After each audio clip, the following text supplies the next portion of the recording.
भगवद्गीतेमध्ये भगवंत स्वतः पार्थाला उपदेश करतात. पार्था, ज्या ठिकाणी माझं नामस्मरण असेल त्या त्या ठिकाणी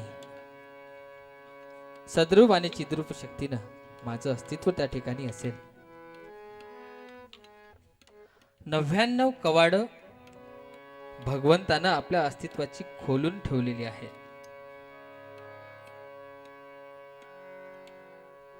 संसारी माणसाला गरज आहे ती फक्त आपल्या प्रेम भावनेचं, मनाचं एक दार उघडण्याचं. हे जर प्रेममय भक्तीचं एक द्वार आपण उघडलं तर ठाई ठाई आपल्याला ईश्वराची प्राप्ती झाल्याशिवाय राहणार नाही. संतांनी हाच मार्ग संसारात अटकलेल्या आपल्या प्रत्येक माणसाला सांगितलेला आहे.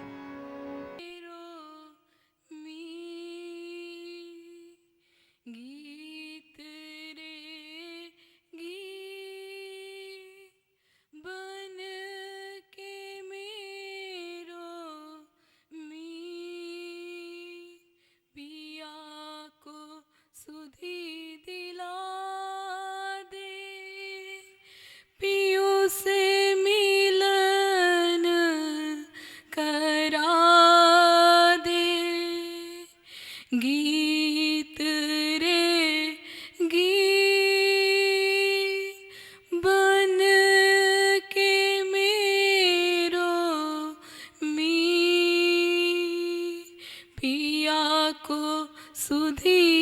दिला दे पियू से मिलन करा दे गगन मंडल में रहन पियू का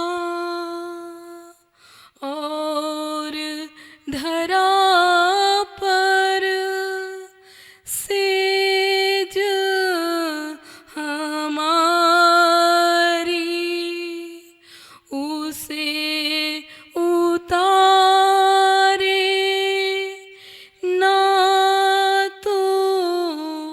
धरा पर पींगे देकर मुझे उठा दे पियू से मिलन करा दे गीत रे गीत बन के मेरो मी पिया को सुधी दिला दे पियू से मिलन करा दे नीरस रातें सूनी राहें मौन यमुन तट भरते आहें बोझिल पलकों में तू मेघों को बरसा दे पियू से मिलन करा दे गीत रे गीत बन के मेरो मी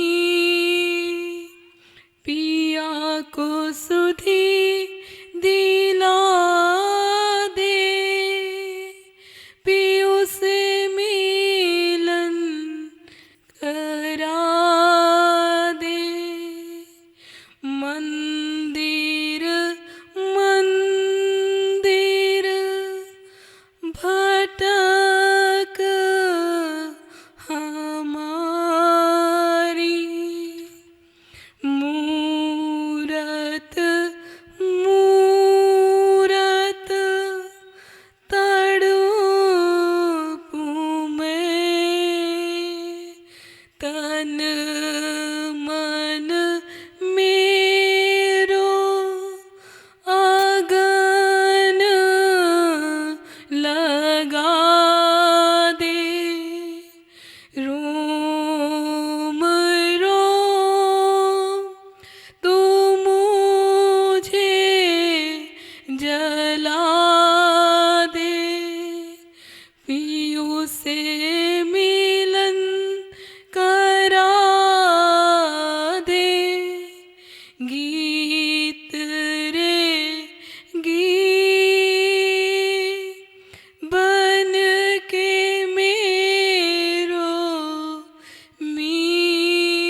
को सुधी दिला दे, पियु से मिलन करा दे। श्रुति से आगन स्मृति समिधा हो, प्रलय आगन में भस्म हो जाऊं, खो कर रूप सर्वस मेरो, बन ज्वाला मैं पिया समाऊं।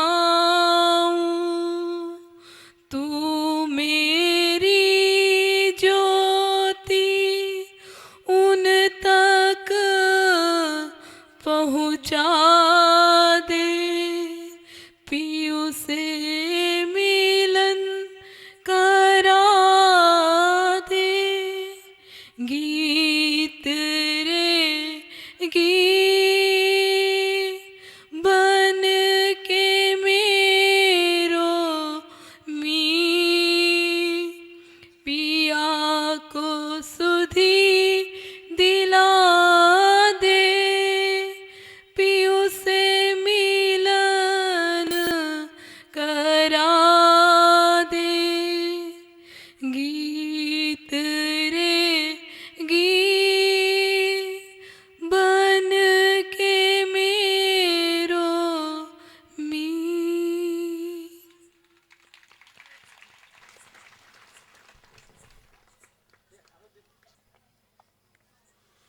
हरि ओम नारायण हरि, गोविंद हरि गोविंद हरि। गीत रे गीत बन के मेरो मीत, पीयू से मिलन करा दे, पीयू को सुधी दिला दे। अद्भुत गीत है, अमृत भाव है जी बेटे।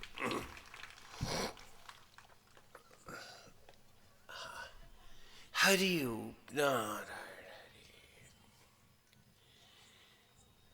सनातन धर्म में ईश्वर से जीव को कभी अलग नहीं किया गया है। वो मुझ में है, मैं उसमें हूं। अपने को जानना है, अपने को पढ़ना है। इसलिए संत ऋषि और मनीषी जन इसी सत्य और भाव को लीला कथाओं में, इतिहास में भी बटोरते रहे कि यदि मनुष्य को सत्यनिष्ठ, ईमानदार और भक्त बनाना है तो उसे भगवान से कभी अलग मत करो। प्रभु आत्मा बनकर सब में व्याप्त हो। जब ये भाव उसमें रहेगा तभी वो सत्य रूप में भक्त बनेगा। अगर मैं लोगों दूर भगवान को बिठा दूंगा तो ये भटकता रहेगा, कभी जीवन का सत्य नहीं पाएगा। इसलिए सभी कथाओं में, सभी लीलाओं में, इतिहास में भी, घटनाक्रम में भी इस भाव को सदा सामने रखा गया है। उसे, उसकी कभी उपेक्षा किसी भी ग्रंथ में नहीं की गई। आज हम इस धरती की कहानी शुरू करते हैं, आप सबकी कथा।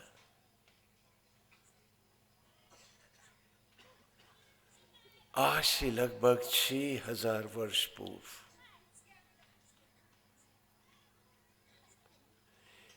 की कहानी है।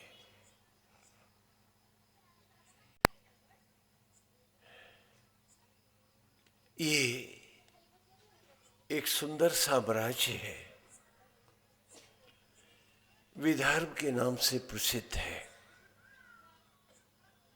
आपका इतिहास बता रहे हैं आपको। महाराज भीष्मक यहाँ के राजा हैं।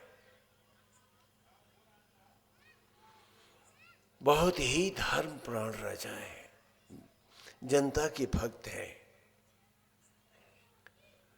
लोग आस्थावान और भोले हैं। वो आपके पूर्वज हैं, आप उन्हीं के वंशज हैं।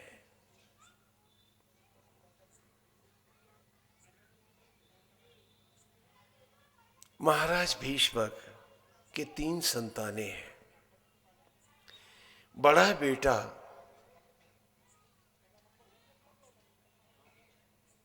बेटा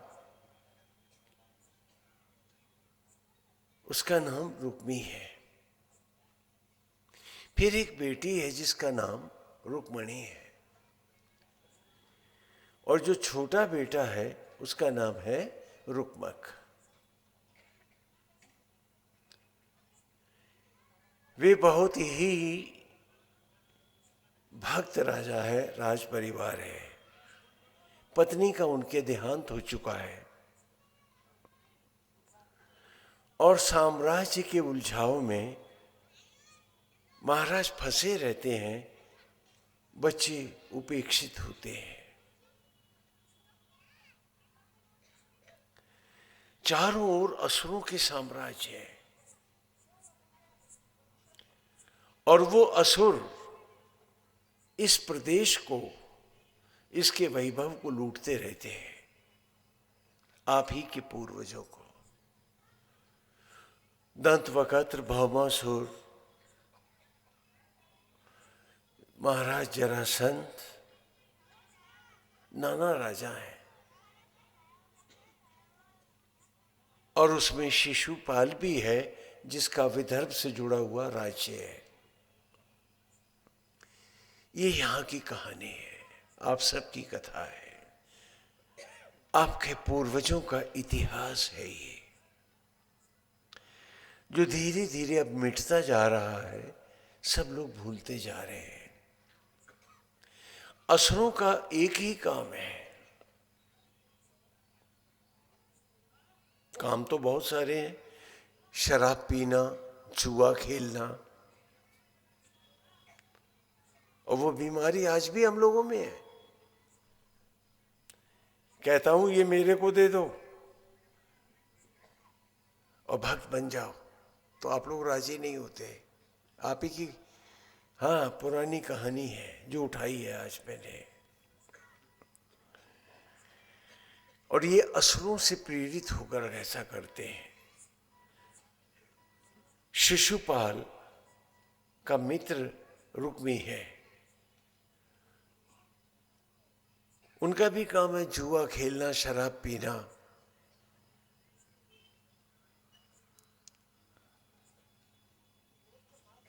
और भोले जनता के बच्चों और बच्चियों को उठा के असुरों को बेच देना और उनसे सोना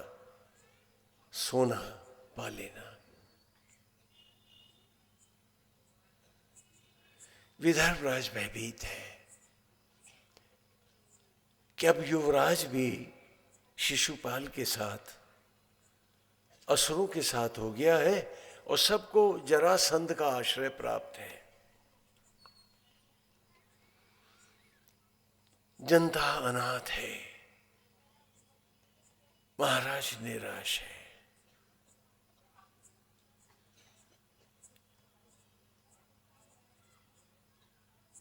उन्होंने अपने राजगुरु मुदगल के यहाँ रुक्मणी और रुक्मक को भेज दिया है पढ़ने के लिए। उस स्थान का नाम है अम्बावती, जिसे आज आप अमरावती कहते हैं। ये वही स्थान है। अंबा नदी का पावन तट है। राजगुरु ऋषि मुदगल का गुरुकुल है यहाँ पर, जहाँ रुक्मणी और रुक्मक पढ़ते हैं। उस युग में एक मर्यादा थी। आज तो सारी मर्यादाएं, हदें हमने तोड़ दी हैं। कि गुरुकुल अयोध्या होते थे, अर्थात वहां कोई अस्त्र शस्त्र नहीं ले जा सकता, कोई युद्ध नहीं कर सकता। इस नियम को सुर और असुर दोनों मानते थे।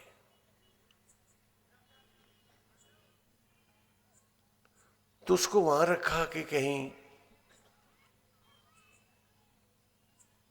रुक्मी अपनी मित्रता निभाने के चक्कर में अपनी बहन को, रुक्मणी को शिशुपाल के हवाले न कर दे, क्योंकि शिशुपाल तो जनता से भी लड़के लड़कियां उठाकर बेचता है और असुर उसे जहाज़ों में भर कर ले जाते हैं और उनसे सागर के उस पार उन्हें गुलाम बनाकर बेचते हैं, उनके साथ दुराचार करते हैं और इन्हीं बेचारों से वो बड़ी बड़ी बिल्डिंगें और पिरामिड भी बनवाते हैं। असह्य पीड़ा है, मानवता तार तार हो रही है। महाराज निराश है कि उनका बेटा भी असुरों के साथ है।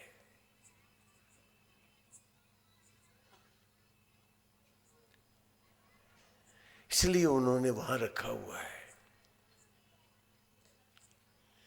इसी काल में श्री कृष्ण मथुरा का परित्याग करके और द्वारिकाओं में उन्होंने अपना साम्राज्य बसाया है, क्योंकि उनको लगा कि मथुरा में बैठकर वो इस देश की बहन बेटियों की और बच्चों की रक्षा नहीं कर सकते। उन्हें सागर के तट पर होना चाहिए। इसलिए उन्होंने 100 द्वारिकाएं बनाई हैं, उनके जहाजी बेड़े बनाए हैं। कृष्ण पहले भारतीय हैं जिन्होंने समुद्री सेना, नेवल फोर्स बनाई है। राम के काल में पुल बनाना पड़ा क्योंकि हमारे पास समुद्री सेना नहीं थी। ये सर्वविदित है। और उन्होंने जहाज़ों से भर करके जब वो गुलामों को ले जाते हैं तो पूरी परिक्रमा करके जब वेरावल और गुजरात के तटों पर से उनके जहाजी बेड़े गुजरते हैं तो कृष्ण उनमें उनको रोकता है, उनसे सर्च करता है, उसकी खोज करता है कि कोई गुलाम भारत का बेटा बेटी तो नहीं बना के ले जाया जा रहा। यदि ऐसा होता है तो वो जहाजी बेड़ा जब्त हो जाता है और वे सारे असुर मार दिए जाते हैं और कृष्ण उनको बसाते हैं।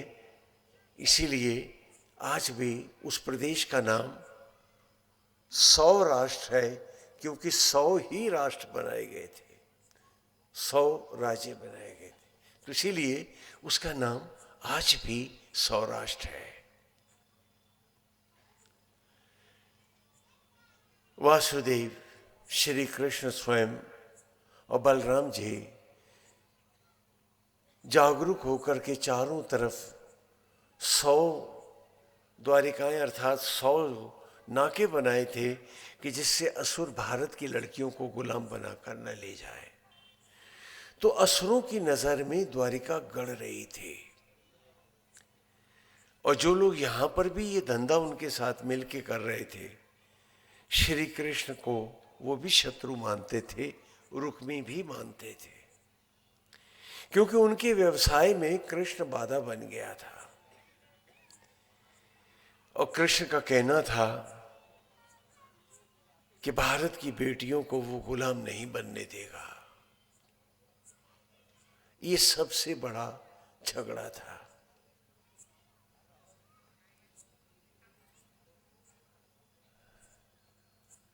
समय बीतता रहा, उनके यशगान को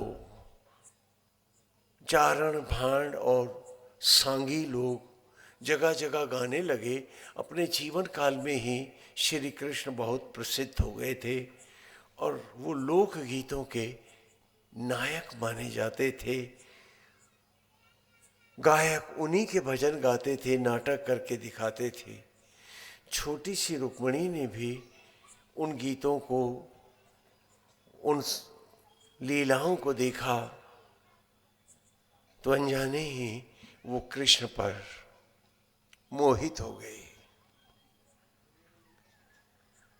और मन ही मन वो कृष्ण को पाने की कल्पना ले बैठे। विदर्भ राज की बेटी राजकुमारी रुक्मिणी।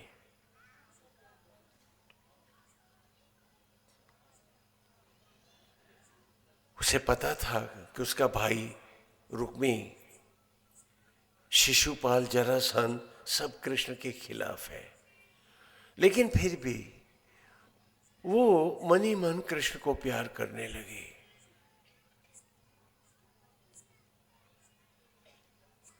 और एक दिन उसने अपनी गुरु बहनों को बताया, महाराज मुद्गल की पुत्रियों से, कि वो अपने स्वयंवर में केवल कृष्ण का ही वरण करेगी और किसी का नहीं।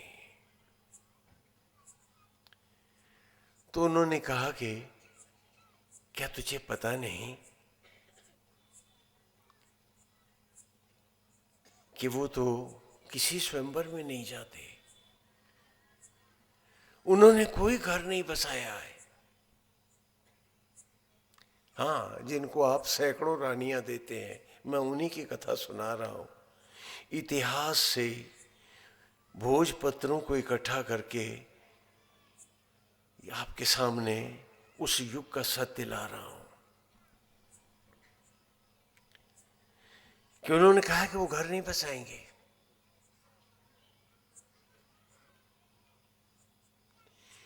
हर घर उनका घर होगा, वो प्राणी मात्र की सेवा और रक्षा करेंगे। वक्त ने उनको ऐसे ही भगवान नहीं माना, उनकी सेवाएं हैं। चमत्कारों से कोई भगवान नहीं बनता, जो सबकी पीड़ा हरे वही ईश्वर कहलाता है। और कृष्ण अपने जीवन काल में ही परमेश्वर के रूप में पूजे जाने लगे थे।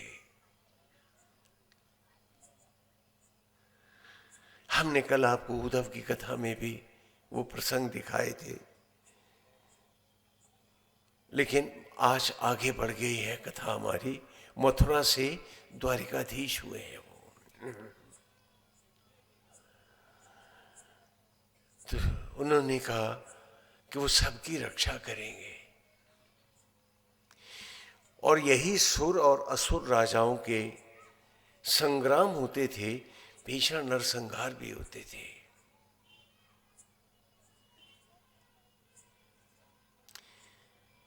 तो जब रुक्मिणी को पता चला कि वो तो ब्रह्मचारी है और वो कभी गृहस्थ नहीं होंगे, तो वो बहुत उदास हो गई, टूट गई। उसको गुरु पुत्रियों ने बताया कि रुक्मिणी मन की गांठें खोल ले, कहीं बहुत देर ना हो जाए। कृष्ण को पाना किसी के लिए संभव नहीं है। बहुत बहुत टूट गई रुक्मिणी,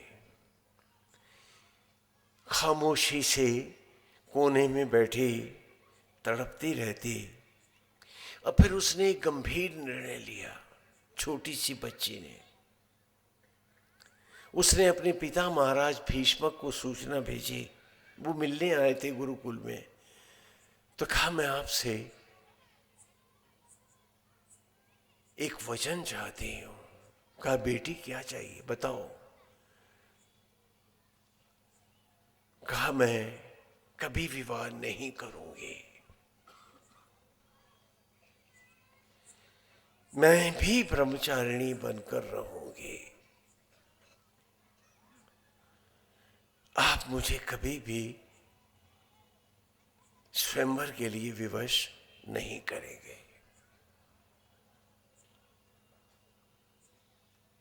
महाराज ने कहा, बेटी तू कन्या है, पूजा की थाली है,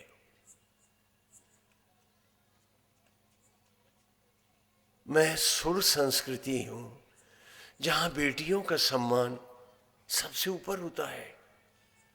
पति चयन का और स्वयंवर का अधिकार तेरा है।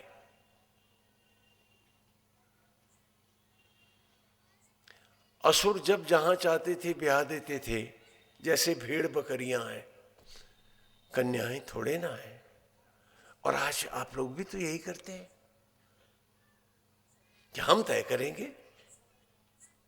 कुछ गलत तो नहीं कह गया मैं? बोलिए, घर घर की बात है नहीं।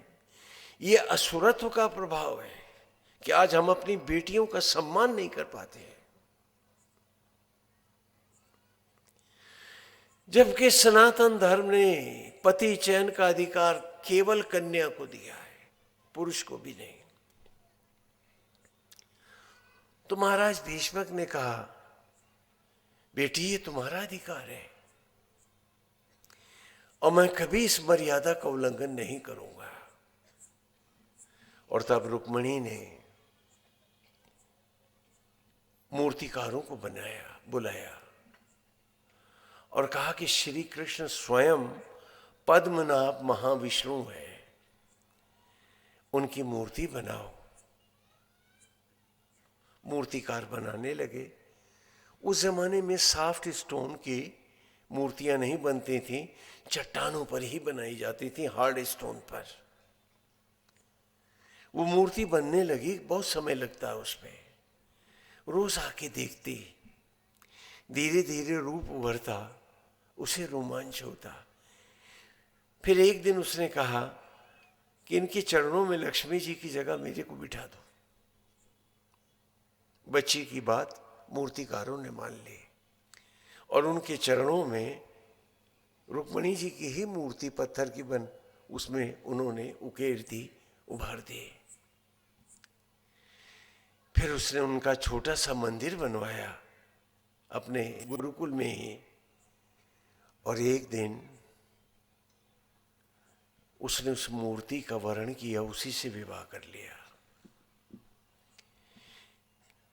कि यदि मैं कृष्ण को नहीं पा सकती तो मैं इस मूर्ति के सहारे ही अब जीऊंगी। और वो तपस्या करने लगे।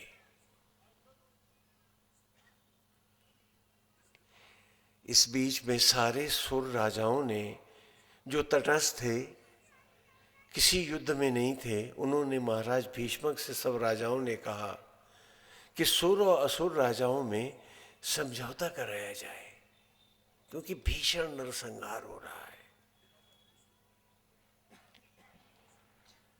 और मासूम लोग मारे जा रहे हैं इनके झगड़ों में।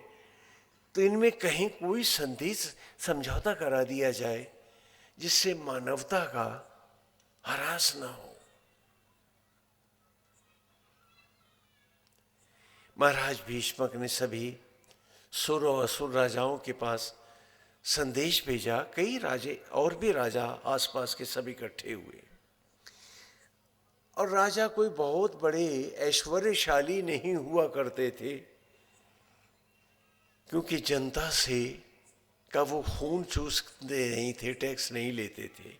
जो कुछ होता था न्यौछावर भाव से होता था, जो आज भी प्रभु की राह में न्यौछावर चलता है। यही धर्म था।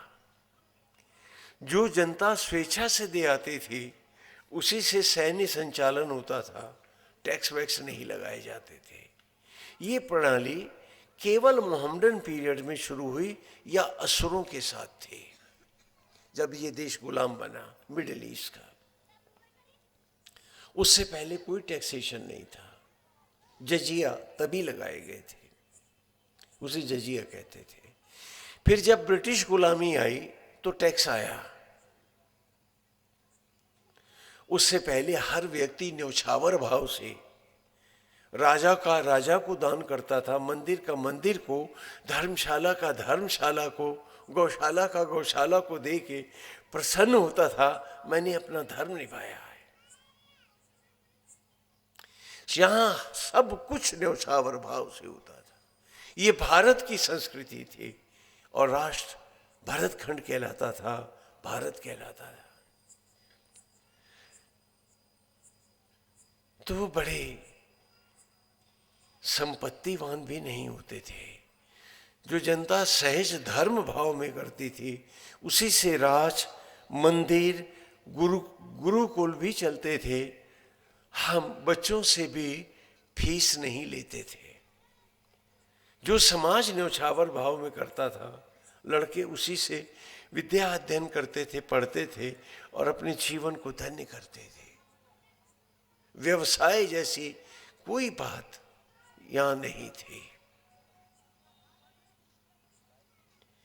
ये इकोनॉमिक्स का प्रेत तब पैदा नहीं हुआ था, अर्थशास्त्र का। बड़ा सरल, सहज और निर्मल जीवन होता था।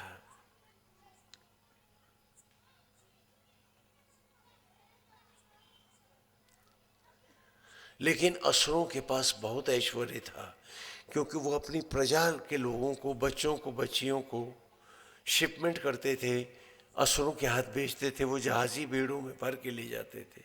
और उस युग में इतने बड़े जहाज नहीं होते थे कि जो बीच सागर में जा सके, तो किनारे किनारे ही चलते थे। परिक्रमा करके जब द्वारिकाओं के पास आते थे, तो वहाँ कृष्ण उनको रुकवा करके सब एक एक जहाज को खोजता था कि कहीं गुलाम लड़के और लड़कियां तो नहीं खरीद के ले जा रहे हैं। अगर ऐसा है तो सारे असुरों का वध कर दिया जाता था और जहाजी बेड़े को कृष्ण जब्त कर लेते थे। और ऐसे बहुत से जहाजी बेड़ों को जोड़ करके एक और बहुत बड़ा प्लेटफॉर्म बनाया गया था, जिसका नाम था भेंट द्वारिका। आजकल आप जाते हैं, वो तो स्वामी जी भेंट द्वारिका कहाँ बताएं कहाँ है। वो जहाज ही बेड़ा था और बीच सागर में था, जहाँ यादव सेनाएं जागरूकता के साथ हर बेड़े को पकड़ती थी कि कोई गुलाम नहीं ले जा सकता। भारत माता के बेटे बेटियों को कोई नहीं गुलाम बना के ले जा सकता। अगर ले जा रहे हैं तो अपराध है, सारे असुर मारे जाएंगे, ये जहाजी बेड़े तोड़ दिए जाएंगे, उनका वध होगा और भेंट द्वारिका का विस्तार होता जाएगा। बहुत बड़ा प्लेटफॉर्म बनता जा रहा था, जहाज बनते जा रहे थे और ये भेंट द्वारिका थी, जहाँ द्वारिकाधीश को भेंट दिए बिना कोई असुर अपना जहाज नहीं ले जा सकता था। आज ये इतिहास खो गया है। गुलामी के ही सारे इतिहास आपको याद है, लेकिन आपका ये जगमगाता अतीत, ये स्वर्णिम इतिहास आज आप नहीं जानते।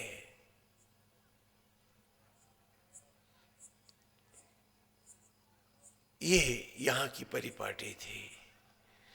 तो जब सबको सूचना दी गई तो कौंडिन्यपुर में एक विशाल सारे सुर और असुर राजा आए और एक बहुत बड़ा यहाँ दरबार लगा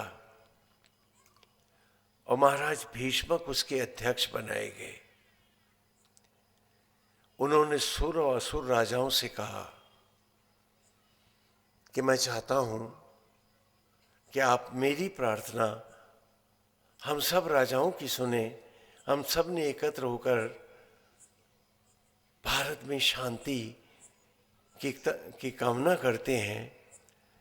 भयंकर नरसंहार हुए हैं, आप लड़ रहे हैं, सेनाएं कट रही हैं, जीवन बर्बाद हो रहे हैं, क्यों ना कहीं समझौता कर लिया जाए। तो भगवान कृष्ण ने उत्तर दिया, श्री कृष्ण पधारे। और मना करने पर महाराज भीष्मक ने मना कर रखा था रुक्मणी को कि वो कभी कौंडिन्यपुर नहीं आएगी,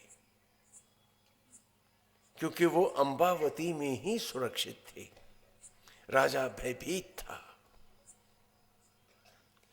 लेकिन कृष्ण के दर्शन के लोभ में वो पिता की आज्ञा की अवहेलना करके और वहां पहुंच गई।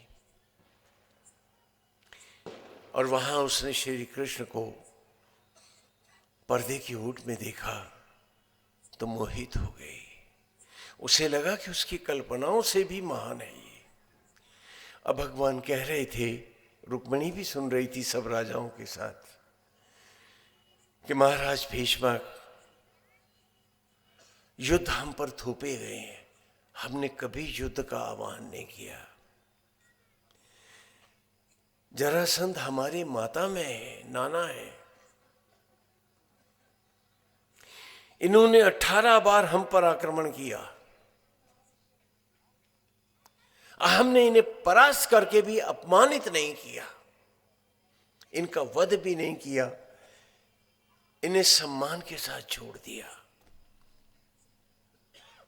क्योंकि हमारे मन में इनके लिए कभी कोई द्वेष था ही नहीं।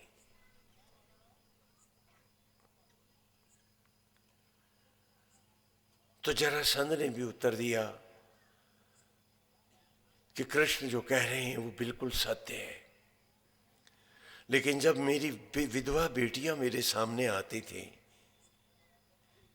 तो मेरे जामाता कंस का इसने वध किया है, भले वो इसके मामा थे, तो मेरा खून खौल उठता था और मैं फिर मथुरा पर आक्रमण करता था, और हर बार मैं पराजित हुआ, लेकिन कृष्ण ने मेरा कभी अपमान नहीं होने दिया। मैं सच्चे मन से इसका भारी सम्मान करता हूं, ये बहुत दयालु है, और अगर समझौता होता है तो हम सब तो एक परिवार के लोग हैं, मुझे आपत्ति नहीं है। तो लगा कि शायद अब समझौता हो जाएगा।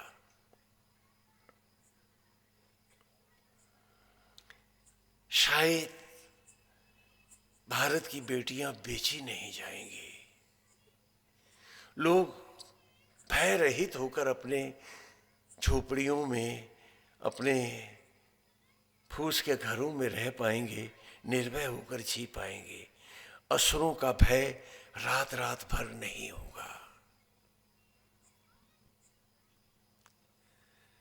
सबने कहा समझौता हो जाए, तो सुर राजाओं ने कहा हमें तो कोई आपत्ति ही नहीं है।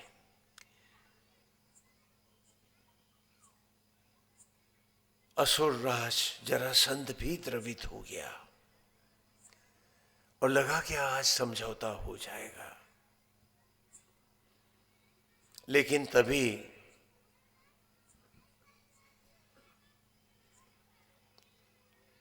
जरासंध ने एक बात कही कि कृष्ण अब द्वारिकाधीश है, हर राजा अपने अपने सीमा क्षेत्र को देखेगा, कोई दूसरा दूसरे के घर में दखल नहीं देगा। उसका इशारा था कि गुलाम तो मैं बेचूंगा अपनी जनता को बना के, कृष्ण उसमें दखल नहीं देगा। तो इस बात पर श्री कृष्ण ने कहा, माता मैं यहां कोई समझौता नहीं होगा। जब जब कोई निरीह अबला बलात् किसी असुर के द्वारा उठाई जाएगी, वो कृष्ण को पुकारेगी, वो जरूर आएगा, वो किसी राज की कोई सीमा नहीं मानेगा। मानवीय मूल्यों की हत्या कृष्ण को कभी सहन नहीं होगी। तो जरासंध ने कहा तब तो फिर हम लोग सदा लड़ेंगे।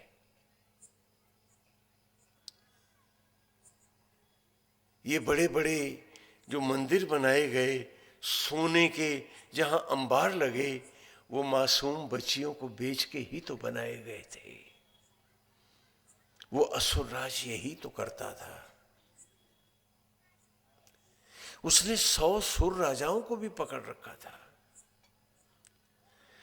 और तांत्रिक उसके साथ रहते थे कि इन राजाओं की बलि दे दो तो तुम्हें बड़ी तांत्रिक सिद्धि मिल जाएगी। मानवीय मूल्यों का कोई स्थान ही नहीं था असुरों के बीच में। उन्होंने कहा यहां कोई समझौता नहीं होगा, हम किसी को, किसी मासूम जिंदगी को भारत की भूमि पर तबाह करने का हक नहीं देंगे। तो भड़क कर जरासंध ने कहा तो फिर हम लड़ेंगे। कहा ये हमारा दुर्भाग्य है, लेकिन जब भी कोई रक्षा के लिए बुलाएगा कृष्ण अवश्य आएगा। और इस सारे परिदृश्य को रुक्मणी भी देख रही थी। भौमासुर उठा और उसने कृष्ण पर आक्रमण कर दिया। तो बलराम ने बीच में हलास लगाकर उसे धरती पर पटक दिया और कहा जाओ, सुर राजा सबसे पहले तुम्हें ही मिटाने आ रहे हैं। महाराज भीष्मक ने हमको हमारी भलाई के लिए बुलाया है, यहाँ लड़ाई करके एक भोले राजा को क्यों संकोच में डाल रहे हैं हम? ये तो बड़ी घिरी हुई बात है, बलराम ने डांटा। और उसके बाद सभा विसर्जित हो गई। वहीं शिशुपाल की निगाह रुक्मणी पर पड़ गई। तो उसने जरासंध से कहा कि रुक्मणी अंबावती में नहीं, कौंडिन्यपुर में ही है, ये मौका है जरासंध, मेरी शादी रुक्मणी से करा दो। ये बात रुक्मिणी को भी पसंद आ गई।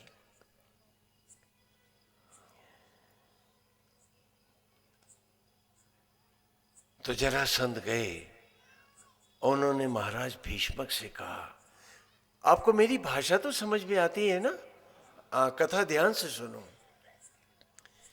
क्योंकि ये आप ही की कहानी है, आपके पूर्वजों का इतिहास है। ये आप सबको इस पर गर्व करना चाहिए और दुखी भी होना चाहिए कि असुरों की पीड़ा जो आपके पूर्वजों ने यहां सही है। तो कहा, उन्होंने रोक लिया महाराज भीष्मक को। जरासंध ने, साथ में रुक्मी भी था और शिशुपाल भी। कहा, महाराज भीष्मक हम सब संबंधी हैं, नातेदार और रिश्तेदार हैं, और मेरा मित्र शिशुपाल ये भी राजा है, इसका साम्राज्य है, सत्ता संपन्न है, और आपका भी संबंधी है और हम सब संबंधी हैं। तो आज इस शुभ अवसर पर हम चाहते हैं कि हम संबंध और गहरे करें। मैं चाहता हूं कि आप रुक्मणी का विवाह मेरे मित्र शिशुपाल से कर दें, और रुक्मी की भी इसमें समर्थन है। महाराज भीष्मक ने उत्तर दिया, असुरराज जरासंध, हम समधी हैं, लेकिन हम सुर विचारधारा के हैं। ये अधिकार रुक्मणी का है कि वो किसका वर्ण करे, क्योंकि हम कन्याओं को इस अधिकार से कभी वंचित नहीं करते। तो उस पर जरासंध ने भड़क के जवाब दिया, आप हमारे समधी हैं, तो आपके सम्मान के लिए मैं ये बात कर रहा था महाराज भीष्मक, वरना हम तो असुर हैं, बेटियां उठा ही ले जाते हैं। उसने उग्र होकर कहा। महाराज भीष्मक की आंखों से आग निकल रही थी, लेकिन एक निरीह राजा एक भयानक असुर के सामने क्या कर सकता है? जरासंध, रुक्मी और शिशुपाल तो चले गए वहां से, और जब महाराज पलटे तो पर्दे की ओट के पीछे रुक्मणी खड़ी थी।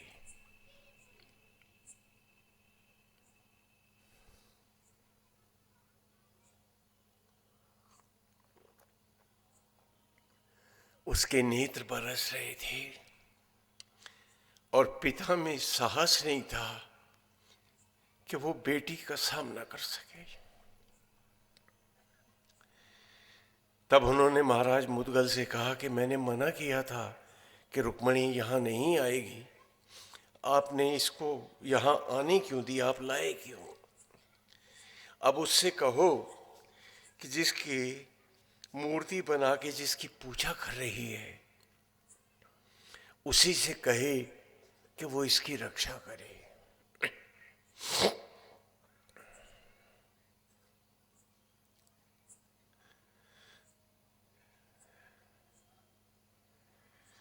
तब महाराज मुद्गल के कहने पर रुक्मणी ने एक पत्र लिखा श्री कृष्ण को। बहुत सा इतिहास यहाँ का असुरों ने जला दिया, लेकिन सौभाग्य से भोजपत्रों में, द्वारिकाओं में हमें मिला, तो ये कथा फिर ऊपर उठकर आई। एक शोध है, ये रिसर्च है, ये अतीत के युगों का। नारायण हरि।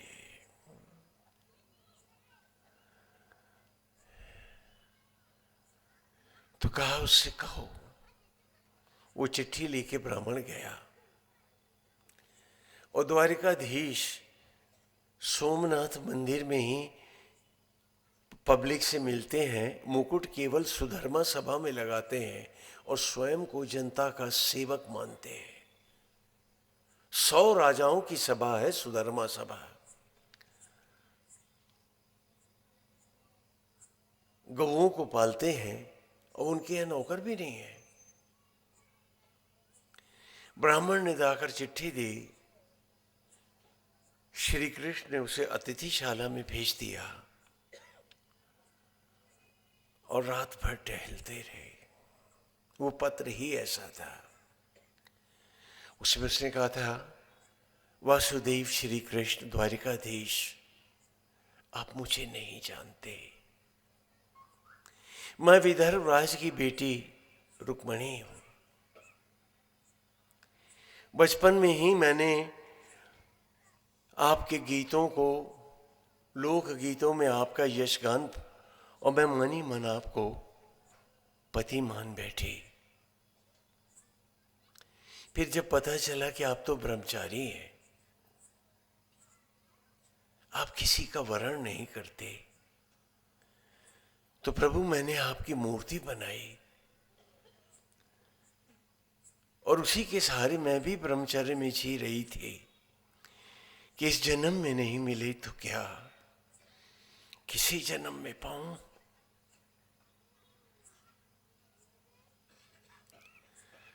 लेकिन पापी शिशुपाल मेरे पीछे पड़ा है। वो मुझसे जबरदस्ती विवाह करना चाहता है। नारायण, मैं आपको संकोच में नहीं डालना चाहती, फिर भी आपसे प्रार्थना करती हूँ कि जैसे आपने सभी कन्याओं का उद्धार किया है, जन जन का उद्धार किया है, प्रभु आप मेरा भी उद्धार करें, मुझे इस असुर से बचाएं। और यदि आप ऐसा नहीं कर सकते तो भी आप निसंकोच मुझे पत्र द्वारा सूचित करें, मुझे अधिकार दें। ये शरीर जो मैंने आपको अर्पित किया है, मैं अग्नियों को अर्पित कर दूं।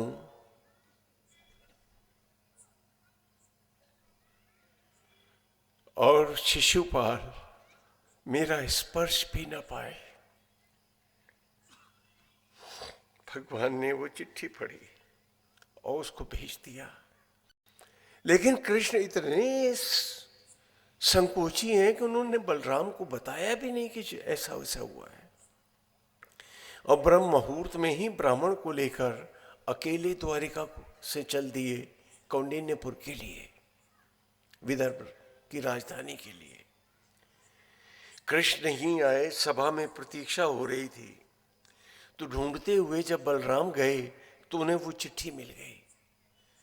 तब उन्होंने लौट करके सुधर्मा सभा के सब राजाओं को बताया कि वो अकेला चला गया है, जहां सारे असुर राजा इकट्ठे हैं, एकत्र हैं। इसलिए सब लोग अपनी सेनाओं के साथ, तीव्र अश्वारोहियों के साथ जल्दी से उसका पीछा करो और सेनाएं पीछे चल दे। जब कृष्ण कौंडिन्यपुर के बाहर ही पहुंचे थे तो उन्होंने ब्राह्मण को वहीं उतार दिया और वहीं पर एक दूसरे अनुचर ने उनको पत्र भी कृष्ण को दे दिया। और वहीं रुक्मी ने कृष्ण का भारी अपमान किया, कहा बिन बुलाए चले आए, तुम्हें शर्म नहीं आती, और सब कुछ कहा। तो भगवान ने हंस के कहा कि भाई तू अपनी बहन की शादी करने जा रहा है तो स्वयंवर की शोभा के लिए रिश्तेदारों को आना पड़ता है, हम तुम संबंधी हैं, फिर ऐसा क्यों कह रहे हो? बोले हम शादी वादी नहीं कर, हम कोई स्वयंवर नहीं कर रहे। तो क्या क्या कहा, तो क्या असुरों की तरह अपनी बहन को भेज रहा है? क्या नारी का सम्मान भी अब नहीं करेगा?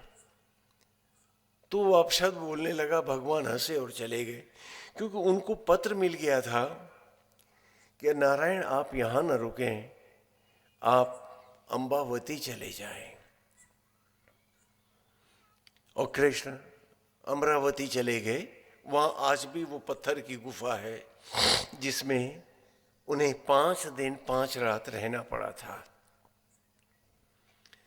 और उसके बाद एक दिन महाराज भीष्म किसी प्रकार घिरे हुए राज्य में से भी गुप्त सुरंगों के रास्तों से निकल करके मुद्गल के साथ अंबावती पहुंचे। अंबावती और अमरावती एक ही है, हाँ, भेद नहीं करना।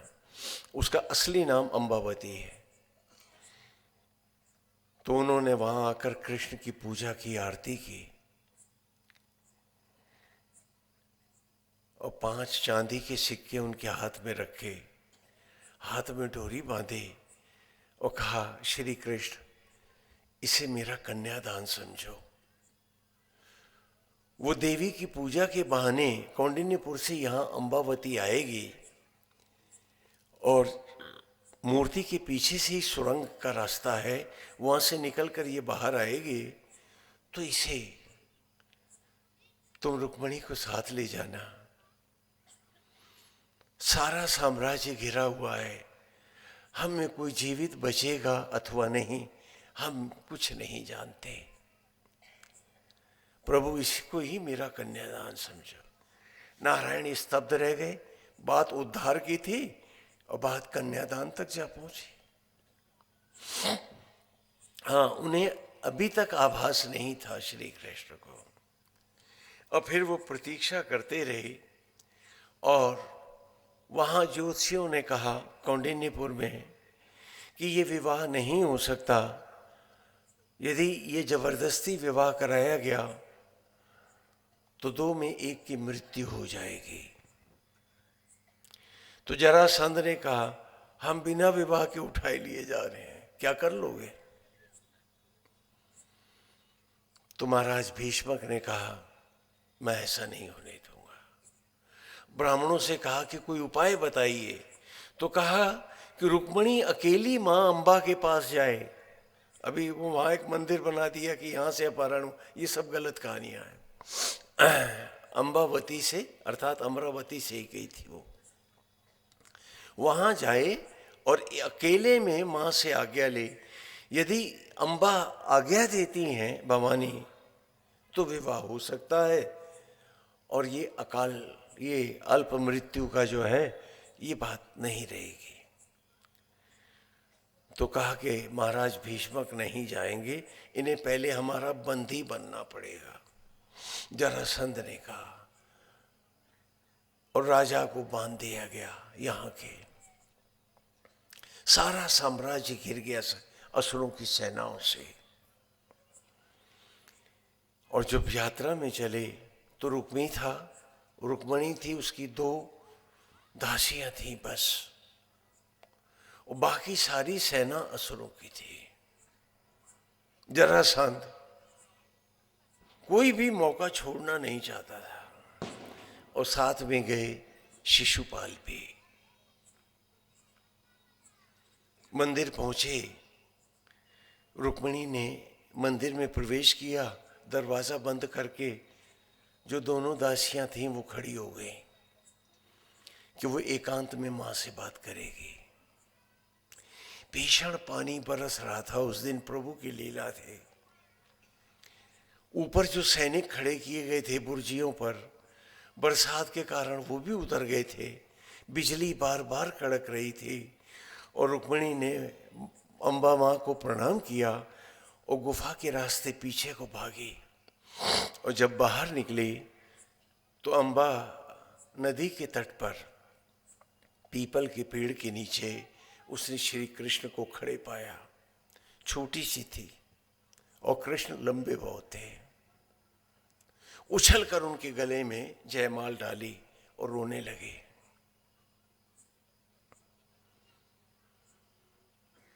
भगवान ने उसे सांत्वना दिया और उन्होंने सारे पुल ध्वस्त कर दिए अम्बा नदी के रथ पार करने के बाद, और रुक्मिणी को साथ लेकर वो आगे बढ़ गए। इधर जब दरवाजा नहीं खुला, देर हो गई, तो जरासंध ने दोनों सेविकाओं का वध कर डाला, काट दिया उनको। और दरवाजा खोल के भीतर गया तो वहां रुक्मिणी नहीं थी।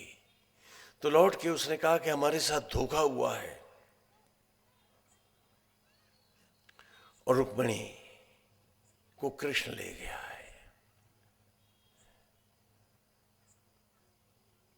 मैं सारे साम्राज्य को तहस नहस कर दूंगा, विदर्भ का नामो निशान मिटा दूंगा।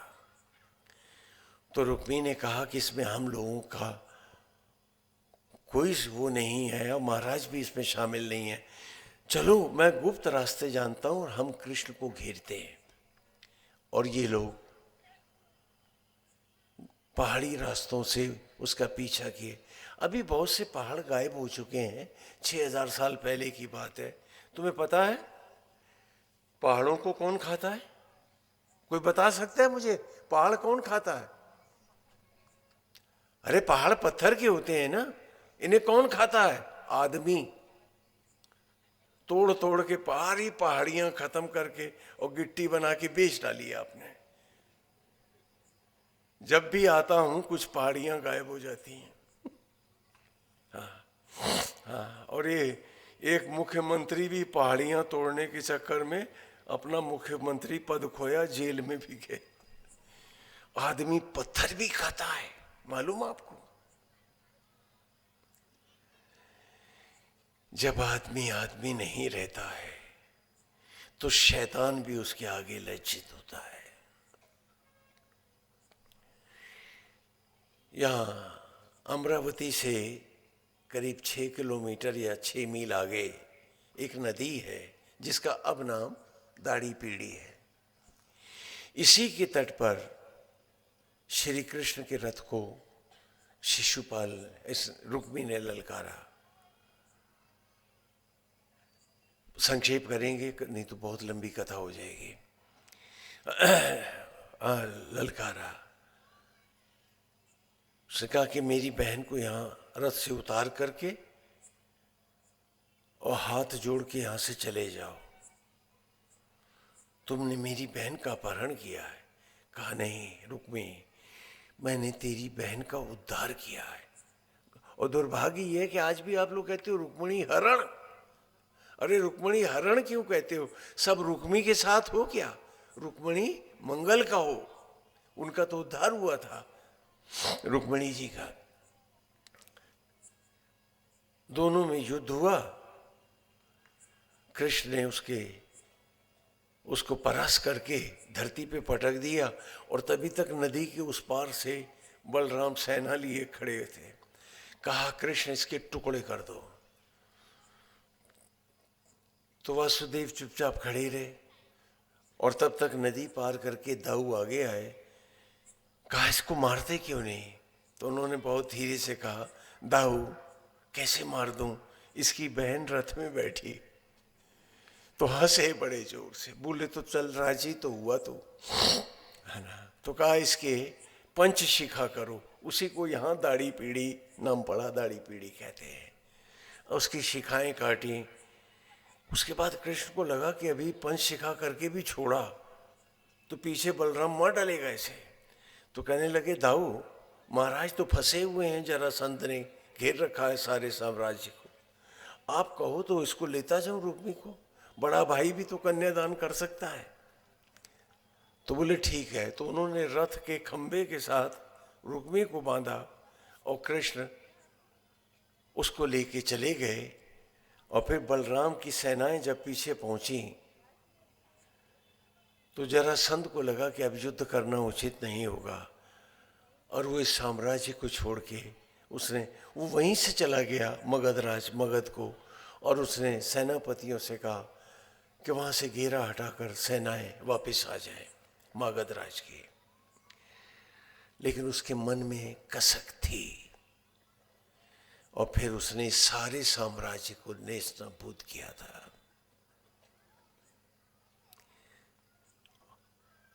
और बाद में सारे असुरों का संहार श्री कृष्ण ने करवाया था। भीम ने मारा था जरासंध को। ये इतिहास भरा पड़ा है। इन असुरों को इसीलिए मारा गया था कि निर्भय होकर लोग धर्मपूर्वक परिवार अपना जीवन जी